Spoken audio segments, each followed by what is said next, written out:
Madame, Monsieur, bonjour, bienvenue dans ce journal. À la une de ce 13h, la Côte d'Ivoire supporte encore difficilement la disparition du Premier ministre Amadou Gon Coulibaly. Des messages de condoléances se multiplient. Les élus, cadres et chefs traditionnels expriment leur compassion au président de la République.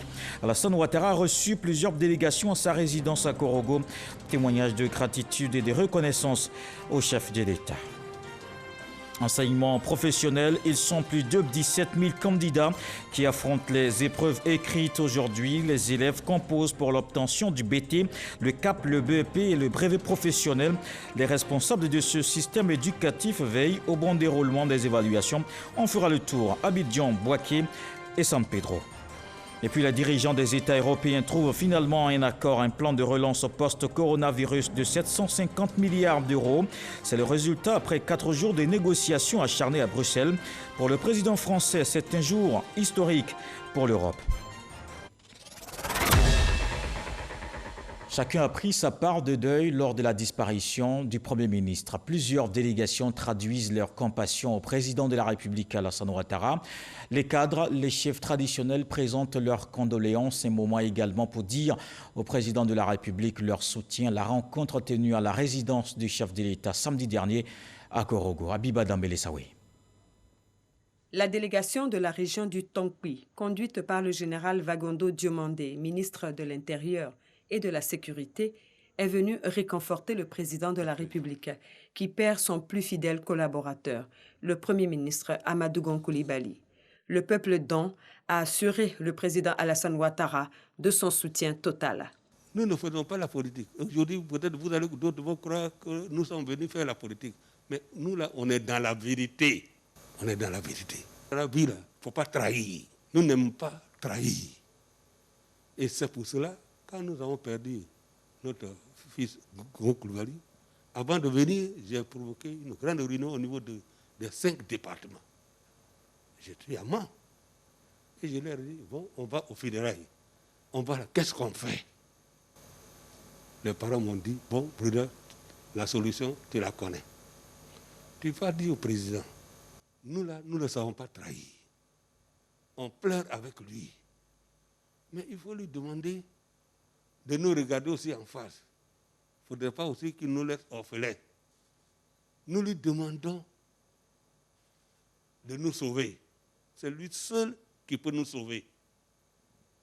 Même s'il a déjà dit que lui, il laisse tout ce qu'il a fait, il laisse ça au compte des jeunes, il faut lui demander qu'il nous sauve. Il faut qu'il prenne lui-même la décision comme il avait prise et désigné Gon Coulibaly. Et comme il n'est pas là, il faut qu'il prenne cette place-là. Comme ça, il prendra le temps pour encore préparer un cadre. La situation aujourd'hui, là, si ce n'est pas lui, là, ça va créer encore d'autres problèmes. C'est tous les chefs, vous les avez tous, ils sont tous là. Hein? C'est parce qu'on nous a dit qu'il faut 10 chefs. D'autres ont regretté. Ils voulaient venir devant vous pour que vous les voyez. Pour que vous vous rendiez compte que c'est leur volonté de dire qu'il faudrait que vous continuiez cette bataille-là. Ça serait pour nous les ressortissants du Tonkpi. Les autres vont s'ajouter à nous, mais aujourd'hui, là, mes parents m'ont envoyé avec les chefs pour vous dire, Monsieur le Président, vraiment, sauver encore la Côte d'Ivoire. Ils font confiance au cadre. Il faut qu'on fasse aux cadres qui sont là. Ce sont tous les ministres qui sont autour de vous, tous les hauts cadres qui sont autour de vous. Et il faudrait, nous là, on leur demande tous pardon aussi. Ils n'ont qu'à nous suivre. Ils n'ont qu'à suivre. Nous, notre part, pour accepter, pour se mettre avec ce jeune à nous, pour vous demander pardon, pour reprendre vraiment ce poste-là, qui, lorsque vous êtes assis là-bas, regardez la Côte d'Ivoire aujourd'hui. Tout a changé. Tout a changé en Côte d'Ivoire. Grâce à vous, Monsieur le Président Ouattara. Mais aujourd'hui, si vous ne venez pas nous sauver, on va aller où? On va aller où? Tous les beaux travaux que vous avez déjà entrepris, que vous êtes en train de faire, dans le projet, ce qui a été réalisé, on va encore détruire. On ne le pense pas. Donc, j'ai pris mes cadres, mes ministres, pour leur dire, accompagnez-nous. J'étais chez votre frère. Je lui ai parlé à deux. J'ai dit, voilà notre proposition. Et si vous avez la possibilité de rencontrer le président, moi-même, je vais lui dire. Les parents me demandent de vous demander pardon pour nous sauver. Au nom de tous nos ancêtres même, dans le Tokwi, que j'ai l'insigne de représenter, me charge de vous dire vraiment de continuer cette bataille-là pour tous les Ivoiriens. Les royaumes baoulés de l'Indénié et toutes les têtes couronnées, ainsi que des délégations issues des 31 régions de Côte d'Ivoire, ont effectué le déplacement de Korogo pour rendre un hommage à Amadou Gon Coulibaly, un grand serviteur de l'État. Et servir l'État, c'est justement ce qui est demandé à ces 457 hommes qui viennent renforcer le dispositif de défense nationale. Vos actions doivent être marquées du sceau de l'excellence et de la bravoure. Voilà ce qu'a indiqué le ministre d'État, ministre de la Défense face aux nouveaux commandos. Ahmed Bakayoko leur a remis hier leurs attributs. Il appelle ses soldats à accorder une place de choix aux nouveaux enjeux sécuritaires. Abou Sanogo. Ces deux jeunes sous-officiers féminins viennent grossir le nombre de personnel féminin commando gendarme en Côte d'Ivoire. Après tant d'efforts et de sacrifices, elles ont réussi à obtenir leur brevet commando. Ainsi, après 3 mois et 3 semaines, ces stagiaires commando au nombre de 457, dont 2 officiers et 2 sous-officiers féminins, ont reçu une solide formation en intervention professionnelle, en franchissement opérationnel, en self-control et en tir.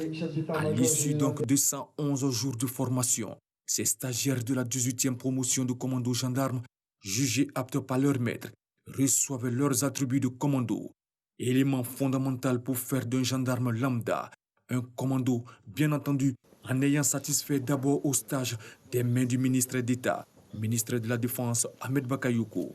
Ces attributs sont composés d'une cordelette, d'un mousqueton et d'un béret rouge.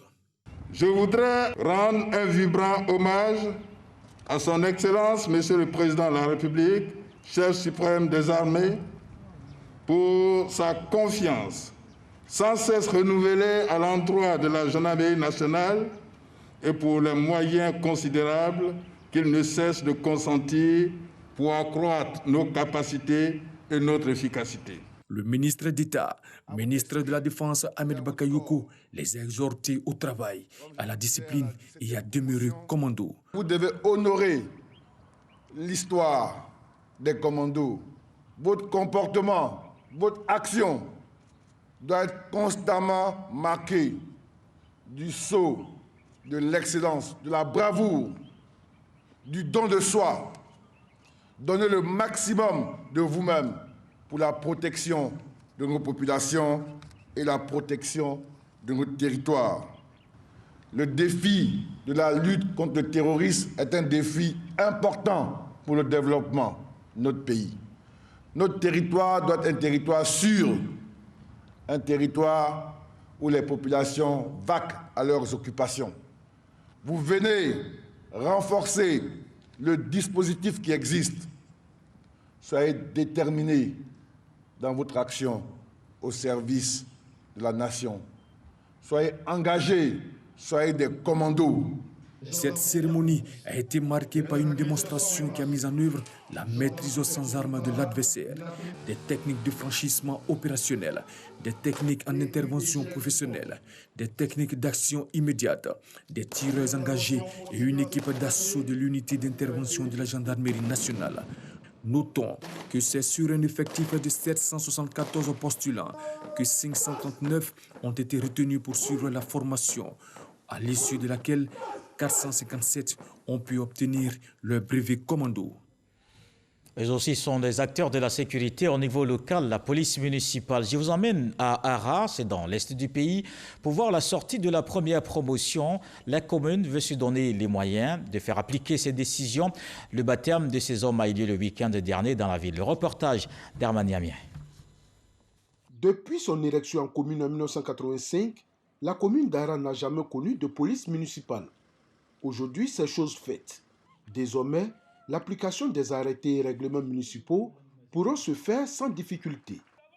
Présenter ce jour à la population, c'est une volonté de la nouvelle équipe municipale qui vient de se réaliser.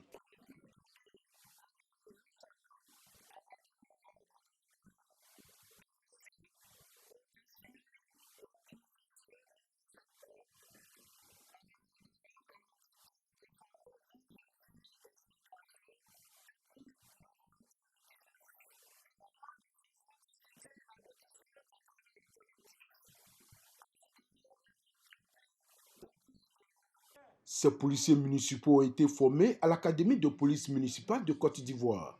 Au cours de cette cérémonie de présentation officielle, ils ont reçu leurs épaulettes et en ont profité pour gratifier le public de ce qu'ils ont appris au cours de leur formation.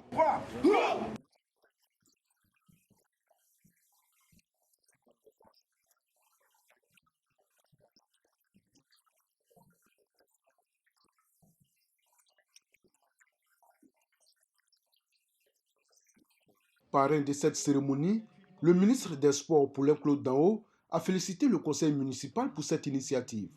Il a exhorté les policiers municipaux à remplir leur mission avec abnégation et responsabilité afin de mériter la confiance de la population.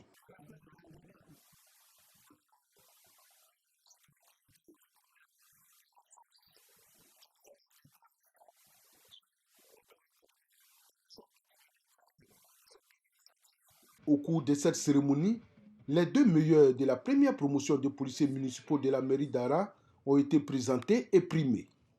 Autre chose qui marque l'actualité, c'est le 7 juillet dernier que les épreuves physiques et sportives ont démarré. Aujourd'hui, mardi, les examens de la formation professionnelle entrent dans leur phase écrite.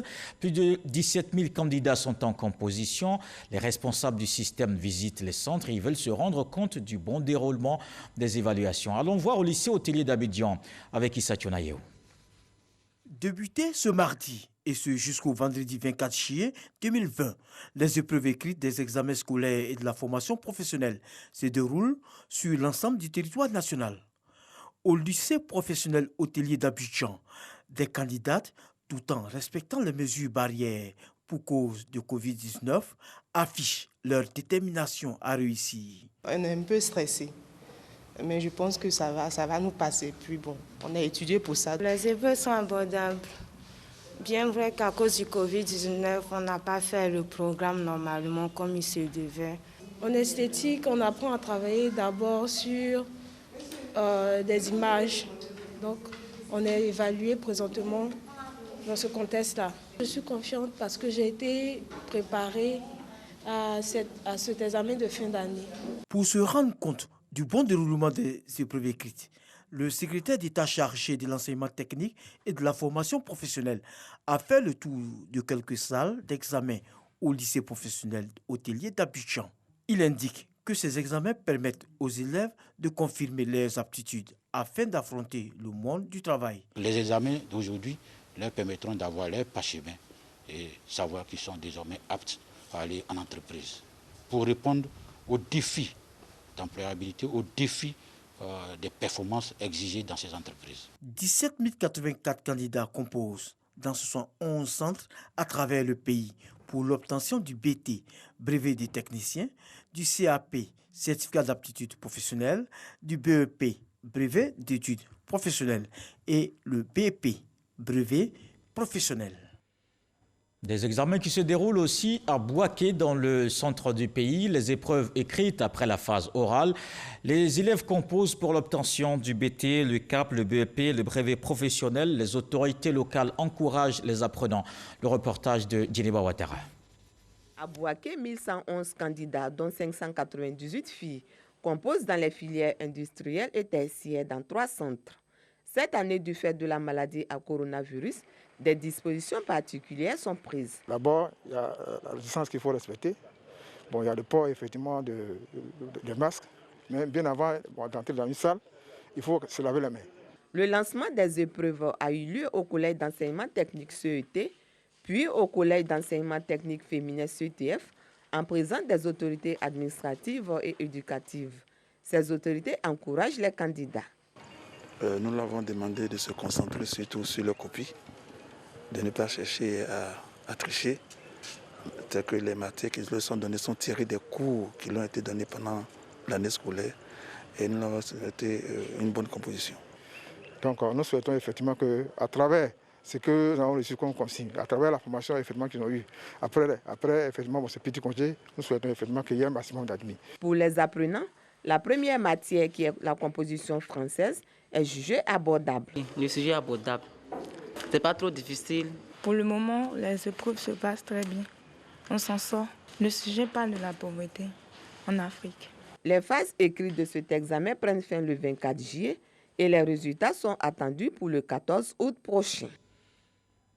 Et retrouvons Sam Conan à San Pedro. Il nous donne des échos de ces examens de l'enseignement professionnel. Au total, 648 candidats affrontent depuis ce matin les épreuves dans la ville. 3 centres pour les filières tertiaires et industrielles. Centre de formation professionnelle de San Pedro. Il est 7h15. C'est aujourd'hui que débutent les épreuves écrites de l'examen scolaire session 2020 dans l'enseignement technique et professionnel. Après les conseils d'usage aux surveillants et aux candidats, place à la distribution du premier sujet. Les candidats prennent rapidement connaissance et se font déjà une idée. Actuellement, nous sommes en train de faire l'épreuve de français qui porte sur le résumé et la production écrite. Bon, nous n'avons pas de choix à faire. Nous sommes obligés de faire les 2 sujets, le résumé et la production écrite. Des dispositions particulières ont été prises cette année. Covid-19 oblige.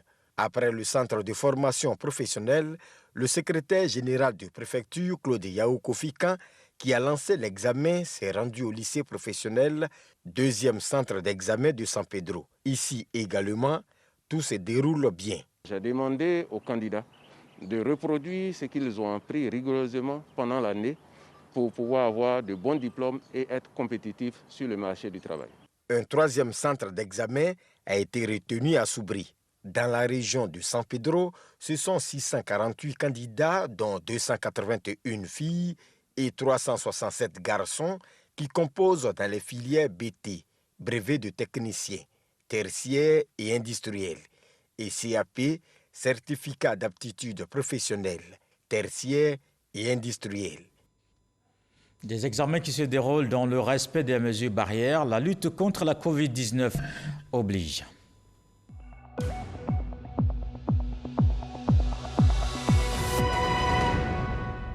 La Côte d'Ivoire qui continue la lutte contre la Covid-19. La pandémie reste encore présente dans le pays. Hier, 193 nouvelles contaminations enregistrées. Le nombre total est de 14 312 cas confirmés.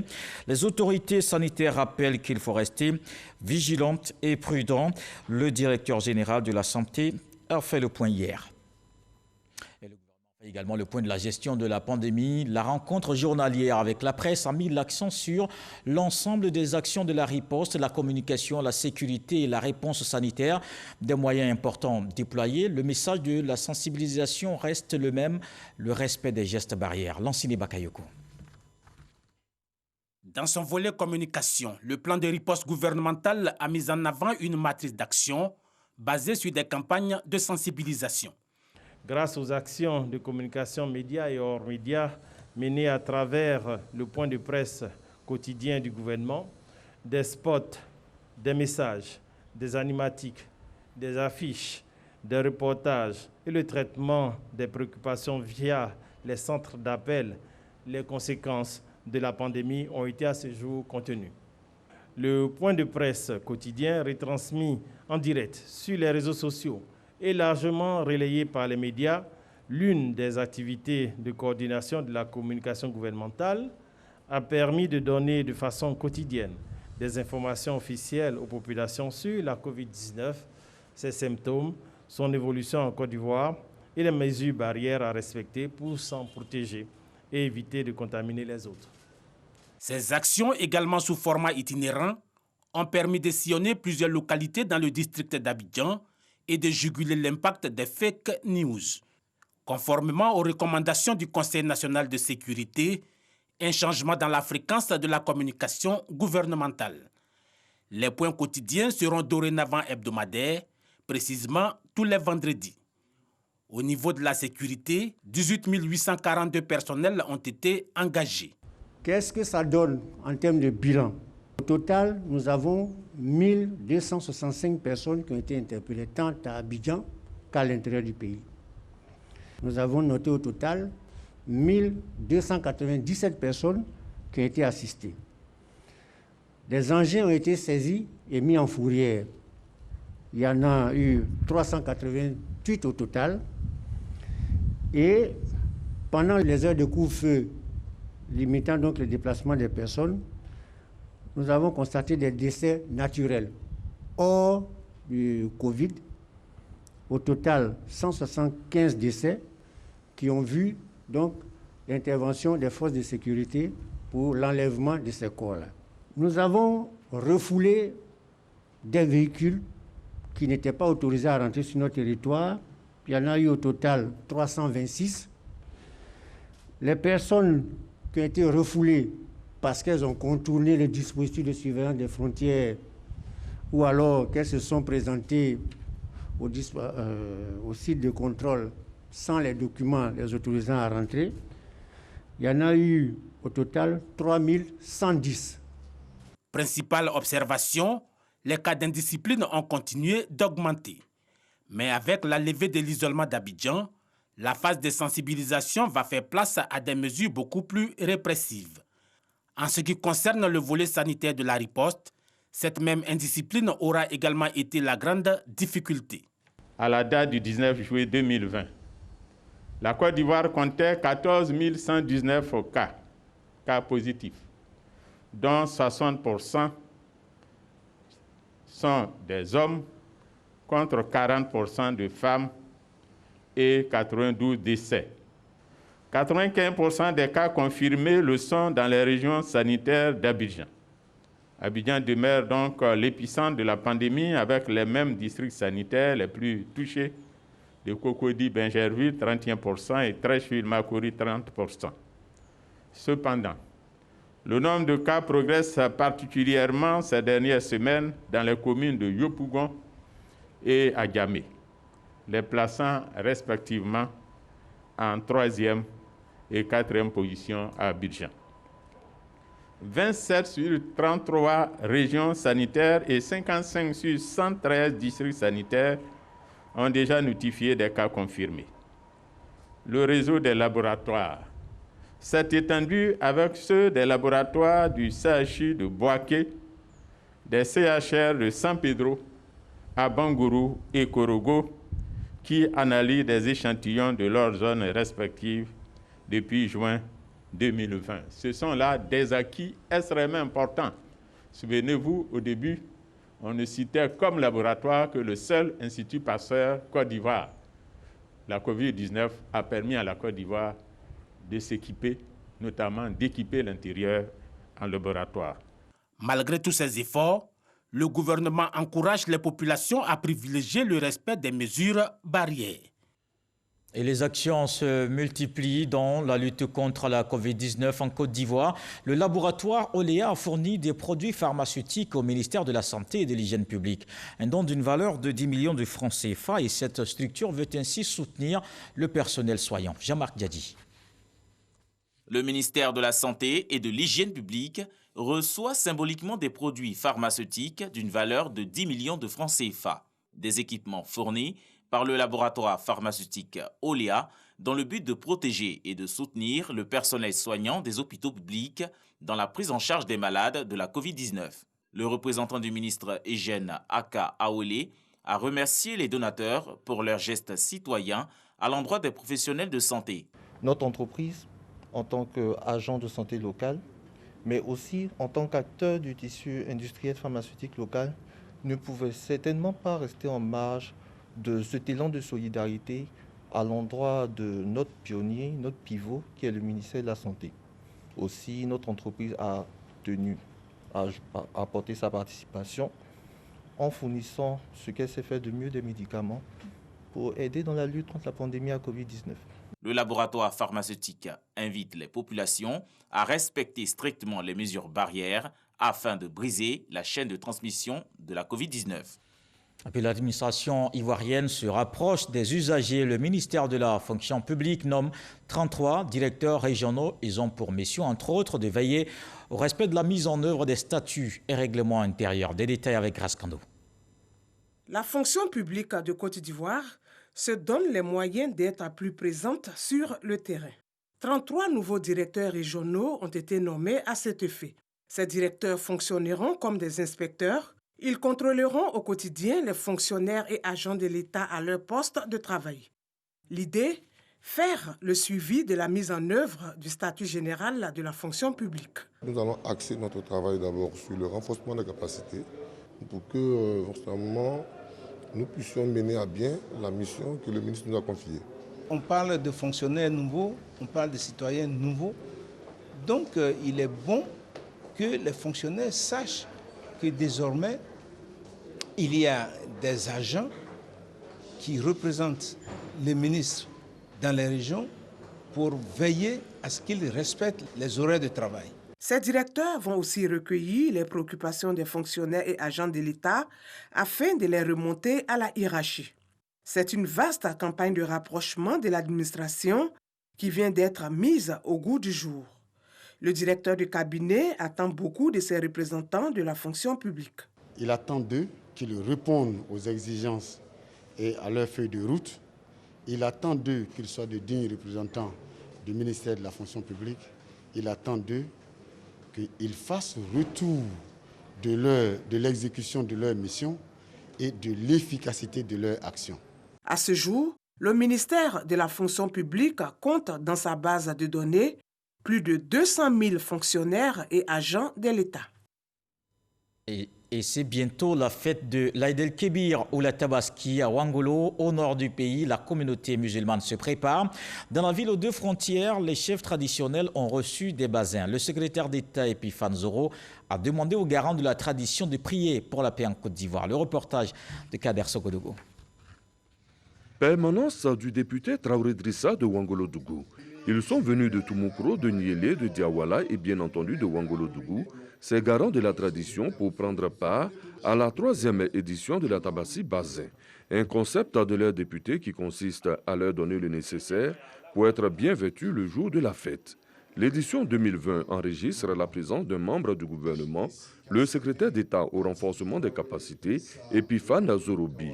Une cérémonie à laquelle le député a demandé aux détenteurs du pouvoir traditionnel de prier pour le repos de l'âme du Premier ministre Amadou Gon Coulibaly et de prier également pour la paix en Côte d'Ivoire. Cette cérémonie consiste à dire merci à l'ensemble de la population de Ouangolo-Dougou, y compris les chefs, pour avoir participé de façon active aux obsèques de Monsieur le Premier ministre, notre frère, de façon remarquable. Donc au nom du chef de l'État et le président du conseil régional, nous sommes venus leur dire merci. Et en deuxième phase, chaque année, à cette période-là, nous renouvelons notre confiance avec l'ensemble des chefs du département de Ouangolo-Dougou. L'ordre du jour, Epiphane Zorobi est allé dans le même sens en insistant sur les acquis du pays à travers le président de la République, Alassane Ouattara. La prochaine Tabaski, c'est un moment de partage, un moment de célébration de la cohésion sociale et nous sommes heureux d'être là. Nous avons échangé avec l'ensemble de la notabilité. Cette activité de ce jour s'inscrit dans un moment particulier où la Côte d'Ivoire entière est en deuil, pleure un fils. Cela a été l'occasion pour nous de réitérer notre compassion, nos condoléances à la population du Tchologo, à nos alliés les Senoufo, mais surtout leur demander de maintenir cette cohésion sociale et de continuer de cultiver les valeurs que le Premier ministre Amadou Gon Coulibaly a portées, à diffuser au sein de l'ensemble de la population ivoirienne. Cette cérémonie était placée sous la présidence du ministre des Affaires présidentielles, Téné Birahima Ouattara, représenté pour la circonstance par Jean-Pierre Soré. Dans le reste de l'actualité, les dirigeants des États européens réunis en sommet à Bruxelles ont finalement trouvé un accord ce matin. Un plan de relance post-coronavirus de 750 milliards d'euros. C'est le résultat après 4 jours de négociations acharnées. Pour le président français, c'est un jour historique pour l'Europe. C'est la première fois que nous mettons en place cette capacité budgétaire commune, a salué Emmanuel Macron. Voilà qui met un terme à ce journal. Merci de l'avoir suivi. On se quitte en retenant qu'il faut oser parce qu'il y a du génie dans l'audace. Dieu voulant, on se retrouve demain.